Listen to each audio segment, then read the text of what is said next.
ආලෝසාදයෙන් පිළිගන්න Vimala Rana special cooking channel එකට. ඉතින් අද මම අරගෙන තිනවා කුරක්කන්තල පහදා ගන්න.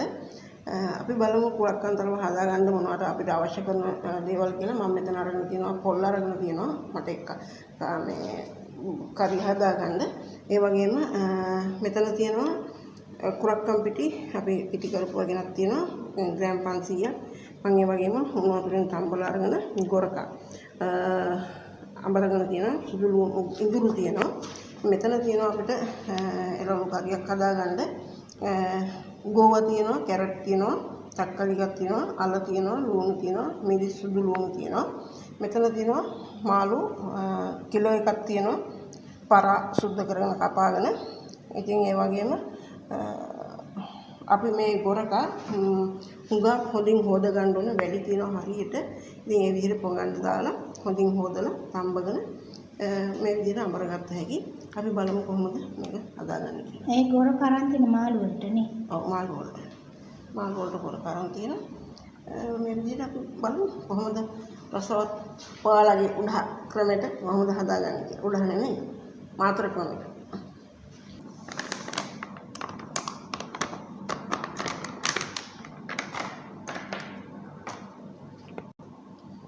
ලුණු මේ විදිහට දාගන්නවා රස අනුව එකතු කරගන්නවා. මම වතුර එකක් උතුරගෙන ඇවිත් තියෙනවා. ඉතින් අපි මේක ඇත්තටම ලිපෙන් මේ විදිහට අරගෙන තමයි හදාගන්නේ. එතකොට ඇත්තටම කිසි කෙනෙකුට බයක් හැකක් නැතුව වතුර ටික දාගන්න පුළුවන්. පෙලක් අයිට ලිපේ කියලා දාගන්නකොට එහෙම පෙලක් අයිට අපහසුතාවය ඇති වෙනවා. මම ඉතින් ඒක නිසා අපිටත් ලේසි මේ විදිහට දුම් දාලා වතුරගෙන අපි මේ විදිහට ඉක්මනින් අනාගෙන පිටියෙන් ලිපේ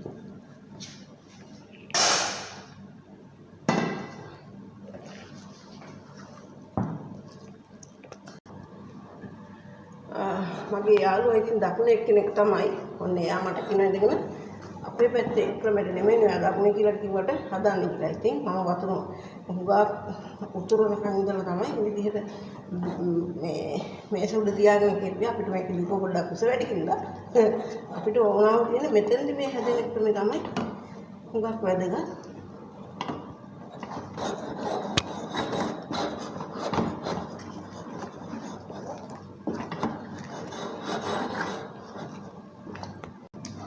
ඔන්න ඉතින් අපේ දකුණේ නංගි මගෙත් එක්ක රණ්ඩු කර මේක කලවම් කරනවා.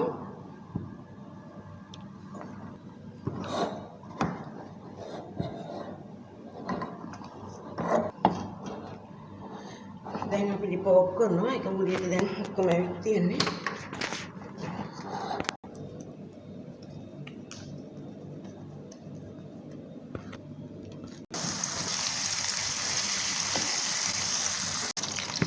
මම ගාව මිරිස් කුළු පහ කුළු පොළු හාල් මේකට මේක කරගෙන යන මේ විදිහට මේක එළවලු කරිය හදා ගන්න හදන්නේ.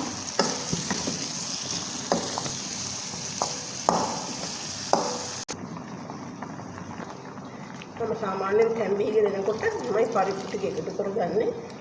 ඒකට එක ගොඩාක් තැම්බෙනවා අඩුයි.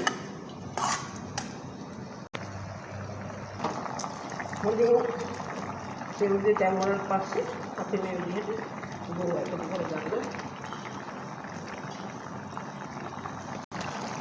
මේකට මේක ටිකක් එකතු කරගන්නවා. අපිට පිටිකල පොල් තියෙන්නේ මේ විදිහට අපි පොල් දාලා තමයි එකතු කරගන්නේ. මං කිරි ගොඩක් එකතු කරගත්තේ නැහැ. බොහොම ටිකක් අපිට මේ කාරිය ටිකක් මේ විදිහට තමයි ඕනේ.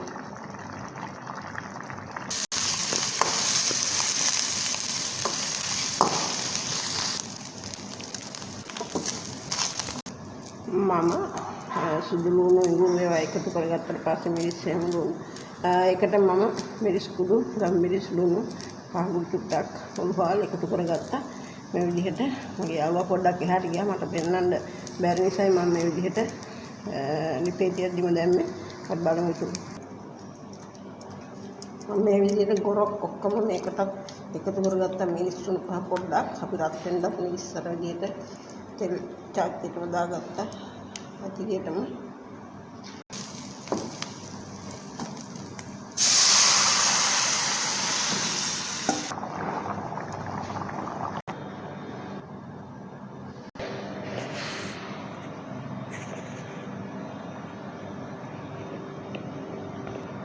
ඉතින් මම මේ විදිහට අපේ කුරක්කන් තලප හදාගත්තා. මම මාළු කරිය මේ විදිහට හදාගත්තා. ඇඹුල් හොඳට තියලා හරිම රසයි. ඒ වගේම අපි මේ කරියත් හදාගත්තා. පැරණි අත්තල මුත්තල කාලේ මේවා හුඟක්ම හැඳි වල ගාලා මේවා කරලා ගන්න පොඩි කරලා. ඉතින් ඒ වගේ නැතුව මම ටිකක් කෑලි හිටින්න හදාගෙන තියෙනවා. ඒ වගේම තලප මගේ යාළුවා එයා මාතරෙක් කෙනෙක්. මම ඉතින් බස්නාහිර පළාතේ. ඉතින් අපි දෙන්න රණ්ඩු කර හැදුවා. එයාම තමයි රණ්ඩුනේ මේ දකුණු පළාතේ විදිහට මං කොන්නේ දකුණු විදිහට හදන්න කියලා. දකුණු විදිහට නෙමෙයි ඔය හදන්නේ. ඔහොමයි කියලා නේ මං කොහේ හරි පොඩ්ඩක් ඉන්න කූල් ඩවුන් වෙන්න මං ඔයාලට පෙන්නන්නම් කියලා. ඊට පස්සේ මම මේ විදිහට ස්ටීමර් කරගත්තා. ගෝවා කොළ තියාගෙන. ඒ මොකද අපිට ඇත්තටම හුඟක් හොඳින් හැඳි දාගෙන අපිට හොඳ ෂුවර් එකක් ඇතුව මේ විදිහට ස්ටීම් කරගත්තාම හරිම රසවත්. ඇත්තටම හුඟක් දෙනවා. ඒක හුඟක් වැදගත් දෙයක්. පෙලක් කට්ටිය මේක මේ විදිහට හැඳ මේවා කරගෙන ගන්නකොට පෙලක් කට්ටියට ලිප උස වෙනවා, අත රිදෙන ඒවා වෙනවා. අපි හුඟක් හොඳින් කලවම් කරගෙන මේ විදිහට ගුලි හදලා අපි එහෙම ස්ටීම් කරගත්තාම හුඟක් රසවත් වගේම බොහොම හොඳයි එහෙම කරගන්න එක. ඉතින් ඔයාලටත් ඒක කරදරයක් කරගන්න පුළුවන්. ඉතින් අපේ යාළුවා රණ්ඩු වෙවි කැමරාව ඇල්ලුවා. අල්ලලා දැන් hina වෙවි කනවා. කැම ගන්නවා. එයා තමයි රස බලන්නේ. ඉතින් ඒ වගේම එයා හුඟක් සතුටු වුණා මේ විදිහට. එයාගේ ක්‍රමයටත් මගේ ක්‍රමයටත් ඔන්න හැදුවා. එයාට හිතුනේ මම මේක භාගයක් කලවම් කරගෙන තමයි නැවතුනේ කියලා. නෑ. මම කිව්වා එයාට පෙන්නුවා. කිව්වේ නැතුව එයාට මම පෙන්නුවා මේ විදිහට. ඉතින් එයාත් හුඟක් සතුටු වුණා. හොඳින් තැම්බිලා තියෙනවා. ඉතින් මේ විදිහට තමයි අපි හදාගත්තේ. ඔන්න අපේ යාළුවා රස බලන වෙලාව. අපි එහෙනම් මෙතන වීඩියෝ එක නතර කරනවා. ඔයාලා කැමති නම් මගේ වීඩියෝ එකට Vimala Rana SL cooking channel එක සබ්ස්ක්‍රයිබ් කරන්න, ලයික් කරන්න, කමෙන්ට් දාන්න, ෂෙයාර් කරන්න. බොහොම ස්තුතියි අපිත් එක්ක එකතු වුණාට. අපේ දුව දරුවෝ හැදෙන දරුවන්ට මේ වගේ දේවල් හුඟක්ම වැදගත්. අපිට ගොඩාක්ම වෙලා මහන්සි වෙලා තද කර හැඳි ගන්න මෙයා කර ගන්නට වැඩිය. ඉතින් අපිට මේ විදිහට මේ හදාගන්න පුළුවන් කොක්කන් තලප ස්ටීම් කරගන්නත් පුළුවන්. හුඟක් ඒ විදිහට ලිපේ තියාගෙන උණු වතුර රත් කරගෙන ඒකට පිටි කලවම් කරගන්නත් පුළුවන්. අපිට මේසෙකට අරගෙන මේ විදිහට කරගන්නත් පුළුවන්. ඒක හුඟක් හොඳයි. කැමති විදිහට කරගන්න පුළුවන්. එක එක්කෙනා කැමැත්ත අනුව කොයි විදිහට කරුවත් අපි ಗುಣ විදිහට මේ අතරම කුරක්කන් කියන හුඟා ಗುಣ කෑමක්. ඒ වගේම දෙවැඩියාවට ගෑස්ට්‍රයිටිස් වලට අපිට බර ආහාරයක් වශයෙන් ඕනේ කෙට් වෙන්න ඉන්න කෙනෙකුට ඉතින් බොහොම වැදගත්. තවත් හුඟක් දේවල් වලට මේ දේවල් හුඟක් හොඳයි. එහෙමනම් බොහොම ස්තුතියි. නැවතත් අපිත් එක්ක මේ විදිහට එකතු වුණාට.